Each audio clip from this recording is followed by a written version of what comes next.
Watercolor can feel incredibly difficult when you first get started. Colors can get muddy, the paper can buckle or pill, sometimes it doesn't dry like you originally thought it would, and the whole original plan just gets tossed out the window.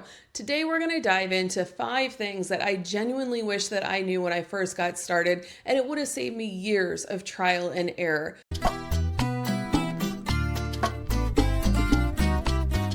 So I used to grab my dry watercolor paints immediately out of the pan and start painting. And the result is weak color, uneven washes, and you're constantly fighting the paint. So let's see how that looks. This palette is completely dry. This is also the cool thing about watercolor, guys. This is paint that I squeezed onto the palette here, and you can let it dry. You can let this dry. Say I'm touching it, there's nothing. Let it dry. Water is what reactivates it. So this is, easy to travel with. If there's a piece that's taking me a long time, I can just let this dry. I don't have to worry about covering it like I do with acrylics or anything like that. So I'm gonna get my brush wet and I'm gonna grab, let's see, what color am I feeling? Let's grab a red because that's pretty easy to see. So this is right out of the pan when it's dry. You can see how that looks. So now let's take a spray bottle and give it a couple squirts. And we're gonna let the paint sit for a couple minutes to activate. So we'll wait a little bit. Okay, it's been about a minute. I'm getting my brush nice and damp, going in with the paint. You already see I got a lot more paint on the brush, and look at the difference that makes. So we've got much richer pigment. It's easier to move on the page. I'm not fighting it. So definitely always make sure that you activate your paints and wait about a minute or longer so that they are fully activated and ready to go. For the longest time, I thought I was bad at watercolor, and it turns out I was fighting the paper. Cheap paper, pills and buckles, the paint sits oddly, it's harder to layer. Better paper is more forgiving. So this is a Canson, and it is 90 pounds. This is something I use a lot for practice. This is still a good paper. However, it's not like the Arches, which is 140-pound cold press paper. This is a lot thicker. It holds water a lot better. And this is just great. I don't even have the bad type of paper that I used to use that I was fighting, but I can show you the difference between a 90-pound versus a 140-pound cold press. So what I'm going to do with this 90-pound, I'm just gonna spread a whole bunch of water along this page.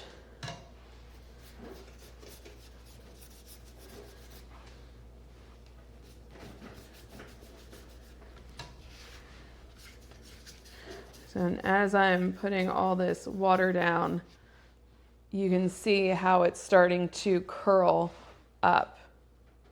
So that's something that you would be fighting with if you had a thinner, cheaper paper. And then we'll also see how it handles the paint. We'll set this one aside. Whoop. See, I'm fighting even just moving it. So now this is the Arches. This is what I used for all of my projects. It's a 140-pound cold press. I'm just putting a whole bunch of water down on this page. And you can see it's not buckling or curling like the other one was.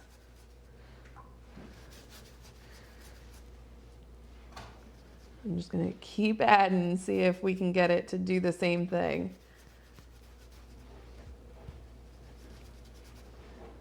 And it's not, and I've already added way more water than the last time. All right, so let's add some paint in here. And look, already So this one was curling, and you can see it's not quite as bright as the Arches is. So just some things to consider with your paper, that your paper does matter a lot. Again, this is the Canson. It is a good paper. I use this a lot for when I'm practicing with my students.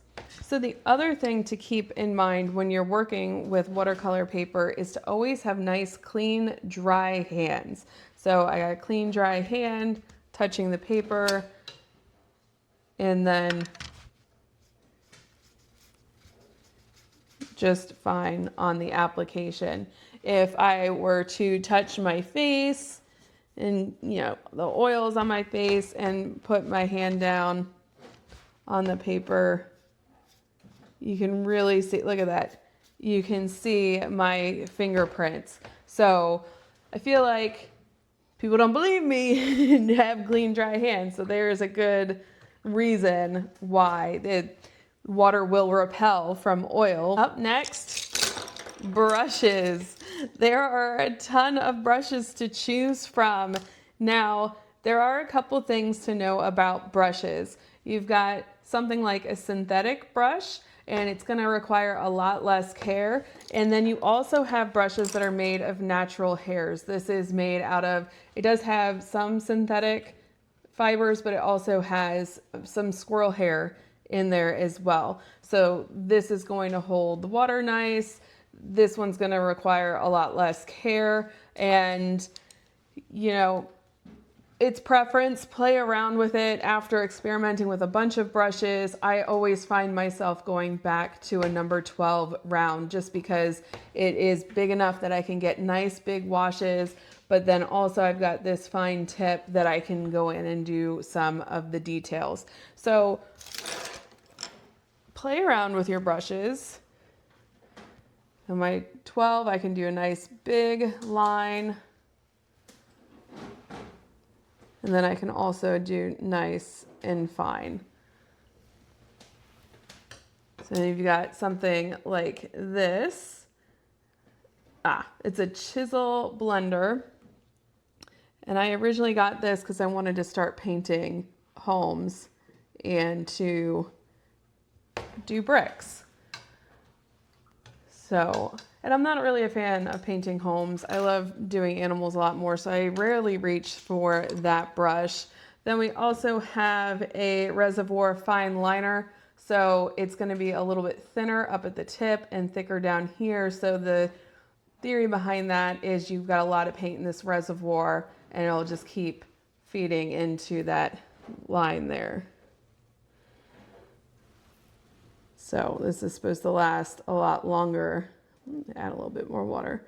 This is supposed to last a lot longer than a standard brush. I have not played around with that one because I really don't have that problem. I don't mind going back into my pan. Now this one is a deer foot, and this is good for adding texture and hairs. You can see that texture it's adding there. We've got a long round 12. So it's going to be a little bit bigger. This feels a little bit too big for me to even be working with. So like the balance and everything is a lot different. It's a much bigger brush than I'm used to handling.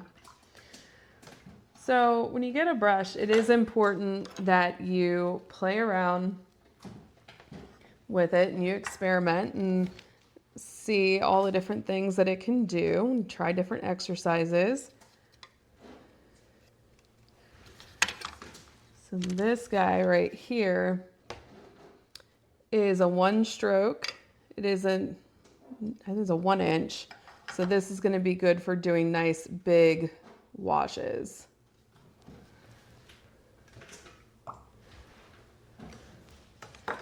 Now, the other thing, if you notice, I'm putting down my brushes over here, and I'm not throwing them inside the water dish and just leaving them there.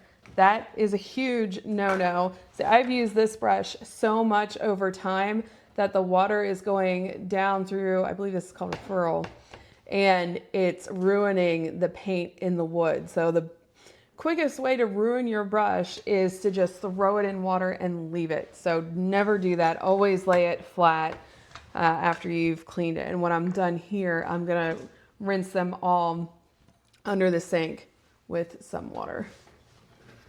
Now this guy is a dagger brush. I believe it does have squirrel hairs in it as well. So this I would use if I was doing, you know, plants, maybe feathers. We've got this one. It's a fan brush.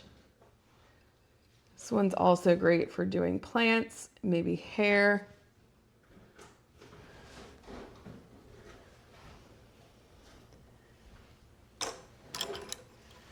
And then we've got a rigger.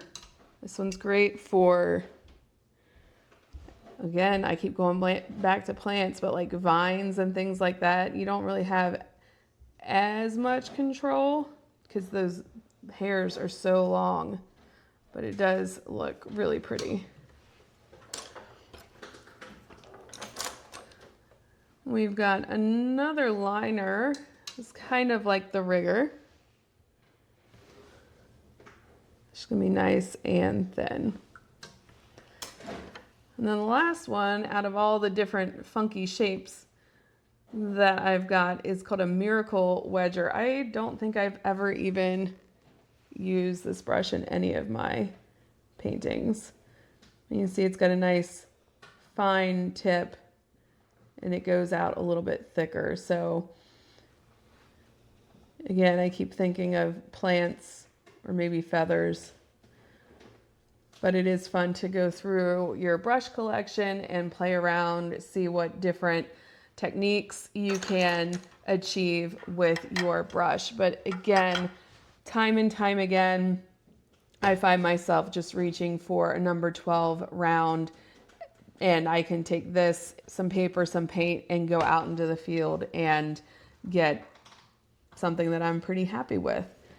Now the other thing, and I'll insert a clip in here, if you've got bristles that just keep fighting you, they keep sticking out, you can take hot water and pour it over the bristles and it will snap it back right into place. So that is a fun trick that I wish I knew before I started painting watercolor. So in the end, the right brush isn't going to magically make you a better artist, but it can remove a lot of the unnecessary frustration while you are learning. So while we're on the subject of brushes, we'll talk about, bonus, a little bit more about some of the utensils that we use when we're doing watercolor. So if you're sketching out your design, you're using pencil, you're really gonna want to erase it more than what you have on the page. Like right now, that's gonna show, and I'll show you exactly what I mean.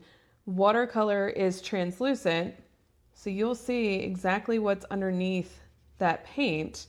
So if you don't erase it to make it a little bit lighter, it will show up. If that's the style you're going for, that's totally fine. But once you get graphite wet, it's nearly impossible to erase it. So I'm gonna let this set, and we'll come back to that in a second while we talk about the micron pen and Mr. Pen.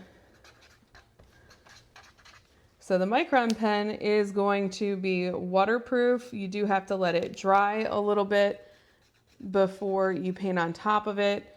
And then your Mr. Pen is not going to be waterproof. So watch, you can see it does bleed a little bit because I didn't let it dry fully, but watch how much this one's gonna bleed. That would definitely ruin my painting, and I'd be pretty upset about that. Now, a couple times on my YouTube channel, I have gone in with a micron before it was fully dry, and you just dab it up with a paper towel and it's fine. But this one's gonna be leaving some staining behind, and that is no good. Now, for going back to over here, it is still a little bit wet. I can tell because it's got a little bit of a sheen on it. So I'm going to use my heat gun to dry it.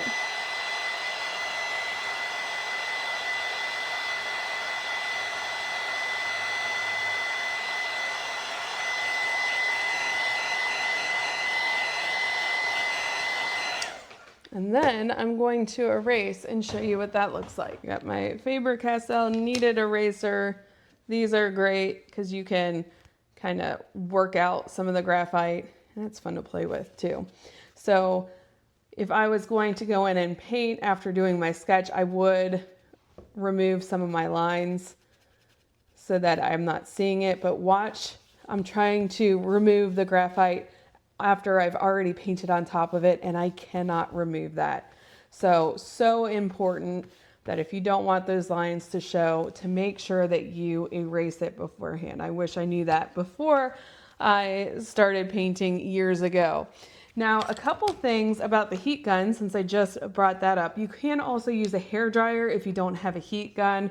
These things range about $10 or so. Now, it does say heat, so you don't want to just sit on your page. You probably can't hear that. You don't want to just sit on your page in one spot really close because it can start to get a little bit crispy.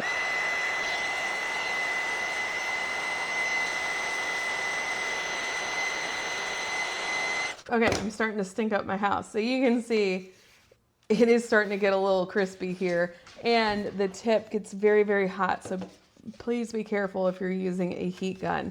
So you want to keep enough distance, and you also want to be moving it around while you're using your heat gun. The other thing I will say is if you've got a lot of watercolor on your page, like you got a big old blob, if you start using the heat gun, it is going to move that around. Now, if that's not what you want, I would just let it air dry. But if you do want something like this,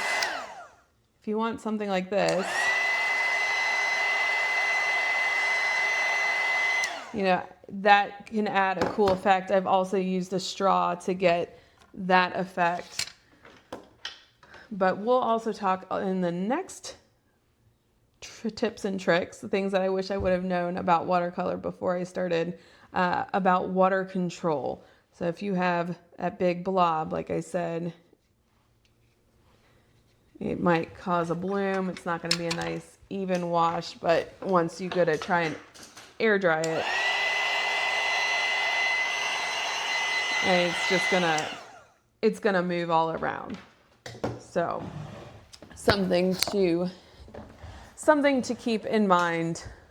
The next tip is water control matters more than the drawing skill. So I'm gonna make sure, again, my paints are nice and wet. So if you have too much water on your page, let's put a whole bunch of water down. It'll be almost like a big puddle. So if you've got a big old puddle,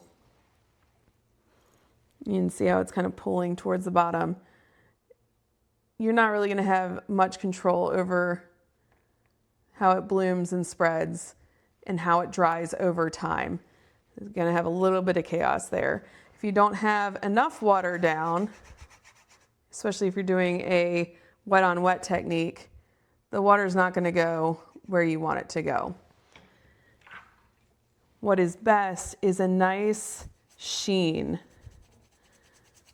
So just enough, if you think of like, I guess, satin, so it's nice and shiny, kind of glossy. That's going to give you the best control and provide nice, even washes, as opposed to down here where it depends on how it's going to dry on how it's going to look. And again, if I wanted to make this section dry, since it's a nice even sheen,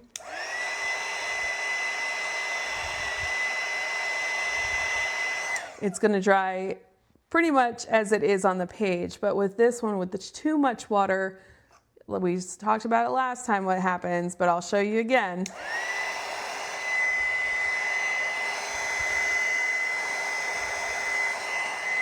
You can really see how it's moving all around. You don't really have any control over that. And there is a time and a place for that. So experiment. And something like this where it is too dry, you're not getting a nice even wash. However, that almost looks like, you know, sparkles on the water to me. So they all have their time and their place. So it's just very important to experiment. The moisture of your brush also matters too. I am constantly dipping into my water and kind of dabbing it so I have a damp brush. So here's what it looks like. Ooh, that wasn't quite damp, was it, Lauren? It's a nice damp brush. Now if it's too wet, and I don't go in and dip on that paper towel, here's what it's going to look like when it's too wet. So we don't particularly want that. You got a little bit less control. And then if I have a really dry brush, and get that nice and dry, it's going to create those little lines. So practice the control, the water control in how much you've got on your brush. Now, the next thing is how much water you have in your paint. And I like to call it the tea, milky, and cream consistency. So if I was mixing up some paint, let's go in with a green. So I've got this green, and you can see it's pretty see-through right there. It's almost giving like a tea consistency. So that's nice and light right there. Now, if I dip in and I have less water on that brush, it's not quite as see-through. It's almost a milky consistency. And I'm going to have a lot more pigment. And then the cream consistency, I usually do that when I'm doing, you know, shadows and stuff like that and making a lot of contrast. I just dip right into the pan and I try and have as dry a brush as possible, but with still as much like creamy consistency still. See, not enough. I got to go back in. You can see this is even darker with that creamy consistency. And if I wanted it even darker than that, I would be going right from the tube when almost like you're using it like toothpaste. So I can go right in directly into the pan and get it nice and dark. Or I can go right out of the tube and it would be even darker than that. So watercolor is less about controlling the paint and more about learning how to work with water. The last thing I wish I would have known when I first got it started painting in watercolor is to avoid overworking and make sure you layer, layer, layer, and make sure you let it dry and layer, let it dry and layer. So I used to try and do all my paintings in one pass and I'd end up with colors that look flat, muddy messes. So one of the hardest lessons for me was to learn how to layer and also to learn when to stop and let it dry. So let's show you that.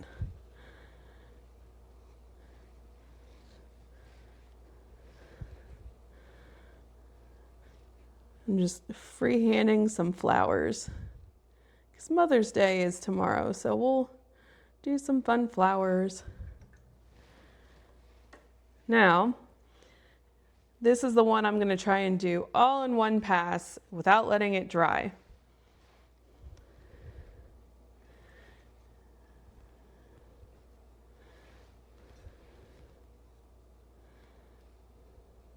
And try and do a little tulip here.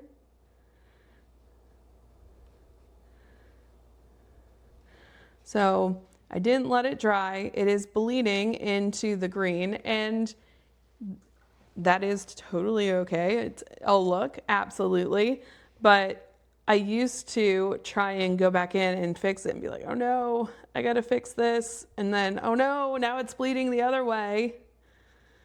And I would keep overworking. Now, the thing with red and green is that they are opposite each other on the color wheel. And if I keep overmixing,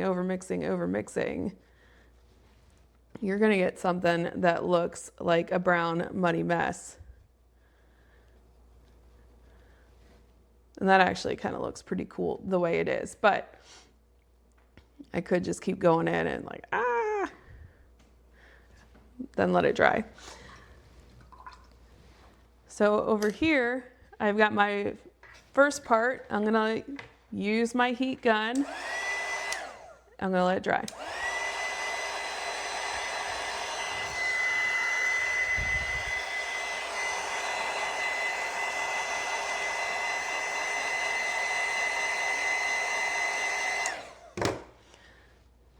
Now I'm gonna go in with some red and do the tulip.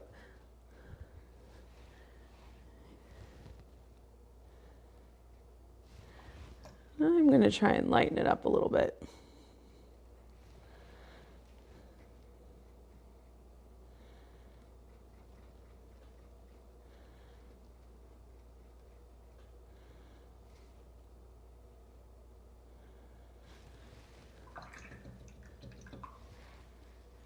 You can still see the green underneath that red, and it didn't become muddy. And that is because I let this dry fully first. Now, something else, kind of a bonus tip, if I have a habit of doing this all the time. I'll accidentally like drop my brush on the page. Oh no, what do? It's ruined. No, really quickly, take your paper towel and try and blot it up. If it doesn't come up with the first pass, you can take some clean water and kind of scrub it a little bit.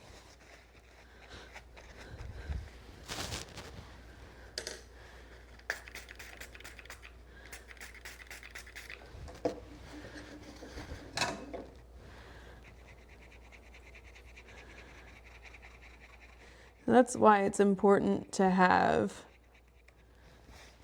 140-pound paper, is because you can scrub a little bit and it can take a little bit of a beating. Important lesson, some colors stain more than others. So this is gonna stain a little bit. But it is a little bit better than I thought, and that's what Bob Ross calls a happy accident. So we can try it with another color. We'll see how quickly that comes up.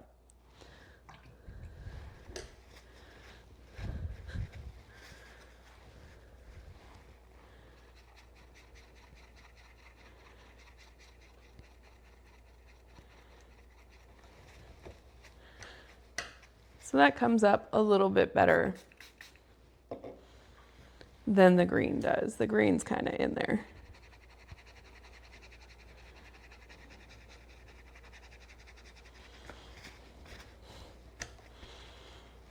So that's way better than that turned out. That's something I love to do when I'm painting clouds. So you can take your blue, like your sky blue. I'll just do it right over this magenta here. Hey, it's like it didn't even happen really. And just paint that sky there. And then I can take a paper towel and you blot it up a little bit. Then you got clouds. So back to our tulip. It is still a little bit wet, so I'm going to take my heat gun.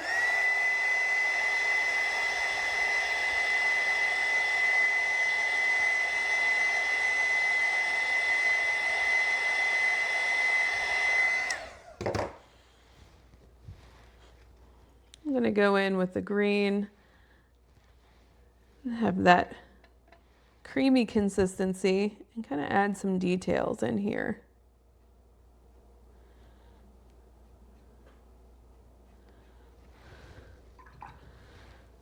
I always try and soften it up, so I clean off my brush and use just a damp brush to soften up that area.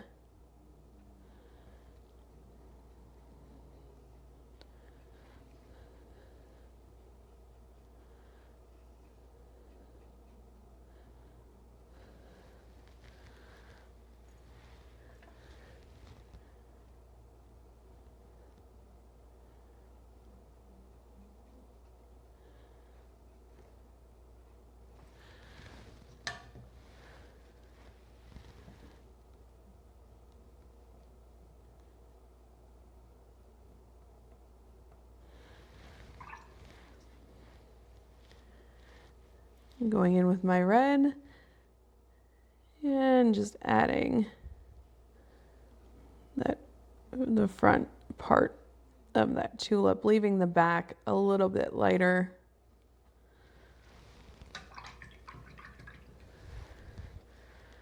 Now I had too much water over here. I am just going to take a paper towel and blot it a little bit.